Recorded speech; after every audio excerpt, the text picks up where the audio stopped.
Okay, I thought I would add my 2 cents worth here. So, Douglas Cottrell says that the barcode is the mark of the beast, and it's got the number 666 at the beginning and end. At first glance, I was like, okay, yeah, wow, awesome, okay. And, but some people have claimed recently to me in my SDC address and things about these psychics. They claim that Cottrell isn't as good, that he only taps into subconscious minds and things, and so I was like, well, fine, let's look into this a little bit.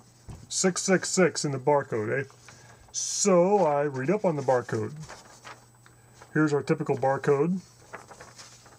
Got a handy visual aid going on here. Yeah. And as the bars he's talking about are the ones marked in green. At the ends, you have the start bars on the left side, the middle bar in the middle bars in the middle, and the end bars at the end.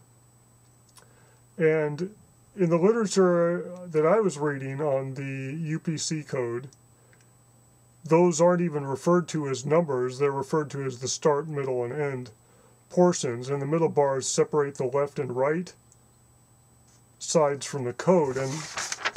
And what the left and right does, by the way, is that's just every number has a left pattern and a right pattern, so that on on the left half, the numbers will be written with the pattern in this column, and then, on the right half, that column. And the only place the code 101 appears is for the number 6 in the R pattern. So at first glance, you're like, 101 with 4 zeros after it, and the zeros must not mean anything, right? Well, actually, they're very important, and the way the code works, for the number to have any meaning, it has to have all 7 digits.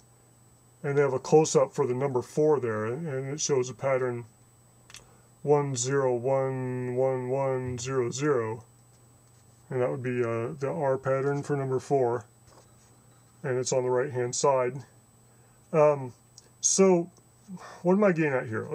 My take on this is Douglas Cottrell claims what's in green is the number 6.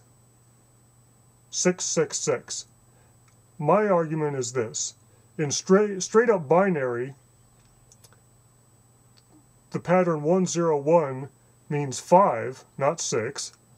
And in strict binary, if you read those, they say 5, and the middle green section says 10, and the end green section says 5. 5, 10, 5. Well, that's not the number of the beast. And in the code here, the official codes for the numbers, this is not the pattern for the number 6.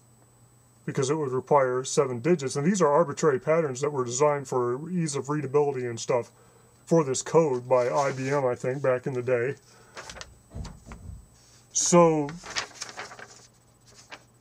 and I guess if you want to rationalize a little further, you could say, oh well, they're actually the pattern 110, which would be 6 in binary. And then it just has extra space in between the lines for readability. And you could say that. I can't find that in any of the specification or literature on the UPC code, that is the case. And it doesn't really make sense, because then what you are calling space over here is actually the beginning of the digits for the number 0, and then you would be claiming there's some overlap. And obviously the convention normally is not to have space in between your lines, so if they're close together, they just make a thicker line. So my overall statement is, based upon regular binary notation, it's not the number 6. Based upon the code for the UPC symbols themselves and the code for each number, it's not the number 6. Where are we getting the number 6? Where does Douglas Cottrell get the number 6? And the only place I can find where this kind of claim is made is back in the early 80s, when these codes became really prevalent in all the supermarkets. All the conspiracy theorists were coming out with these ideas, oh, it's the mark of the beast. And I remember hearing this stuff in the early 80s. There was a lady that we would rub shoulders with every once in a while that was really into this stuff. And I think that was she was one of the first people I heard that would claim this kind of thing. Oh, it's the mark of the beast, look, you know. And so, okay, look, I have great respect for Douglas Cottrell. I've gotten a reading from him myself. I think it's great. But I believe there's something to a lot of these reservations that people have about Douglas Cottrell. And it's not to say that he's bad or he's a quack. It's just this is along the lines of what Ross Peterson himself would claim.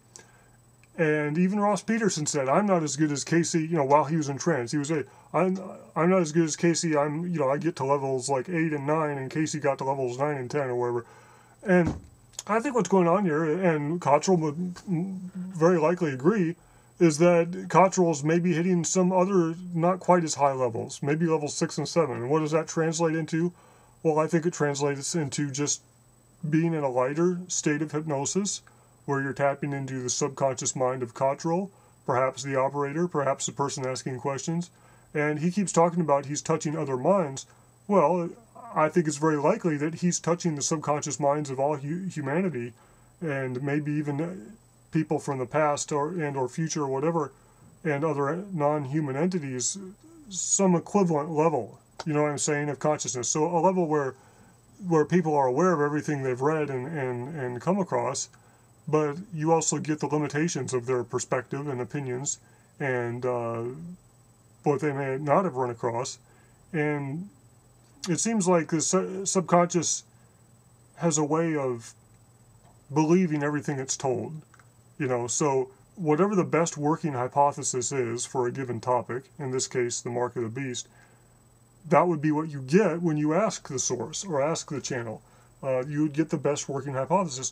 And I think that's a fairly good one. It's fairly cool. Maybe somewhere along the lines they called those the number 6, or in some kind of system that's their code for the number 6.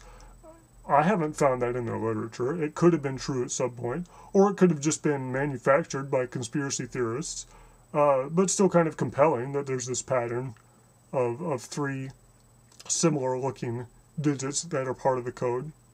So just food for thought. I would take it all with a grain of salt. Definitely don't take it as the gospel truth, and inspiring and interesting nonetheless, but not really anything new if you look into it. The idea has been around for a while. So take it or leave it.